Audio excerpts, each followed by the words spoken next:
नमस्कार, मैं आप सबका अपने YouTube चैनल में स्वागत करता हूँ।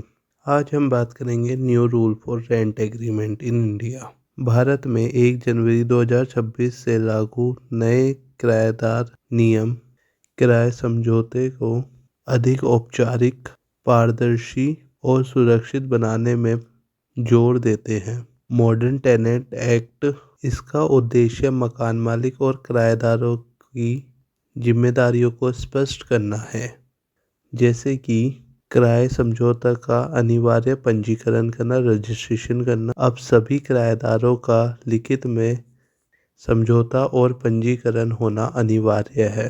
बिना रेंट एग्रीमेंट के समझौता कानूनी रूप से कमजोर माना जाएगा और विवाद की स्थिति में ये मान्य भी नहीं है। अगर कोई रेंट एग्रीमेंट रजिस्टर नहीं कराता है तो उस पर 5,000 रुपये का जुर्माना भी लगाया जाएगा। दूसरा स्टेप, किराए समझौते का मानीकरण।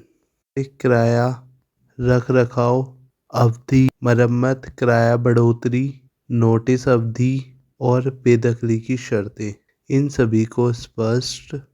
सभी को मानना और शामिल करना जरूरी है।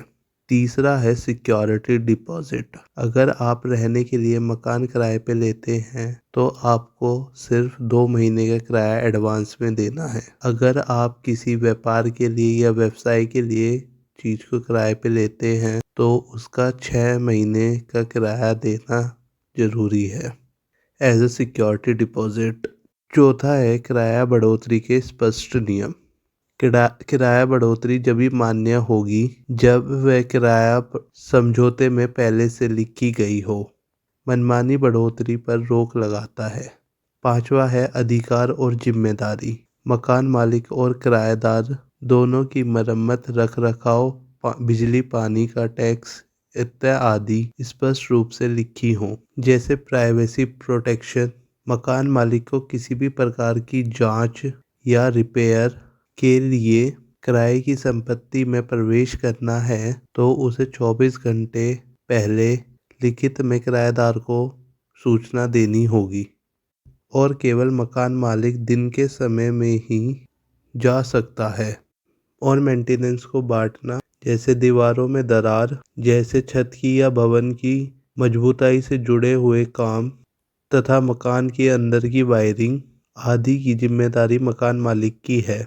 वहीं रोजाना के रख रखाव, जैसे फ्यूज बल्ब बदलना, स्विच या फिर ट्यूबलाइट बदलना, ये किराएदार की जिम्मेदारी है। और सबसे जरूरी, पुलिस वेरिफिकेशन कराना सबसे जरूरी है। छठा, विवाद निपटारन की कई नई व्यवस्था भी है। तेज और सरल न्याय के लिए रेंट अथॉरिटी, रेंट कोर्ट और रेंट ट्रिब्यूनल का प्रावधान भी किया गया है ताकि वर्षों से चलने वाले मुकदमों से बचा जा सके। सातवां, बिना कारण बेदखली पर रोक लगाया गया है। मकान मालिक केवल उन्हीं कारणों से बेदखल कर सकता है जो समझौते और कानून में निर्धारित है। इसके अलावा मकान मालिक किराएदार को बेदखल नहीं कर सकता। ये नियम 1 जनवरी से लागू हो जाएंगे।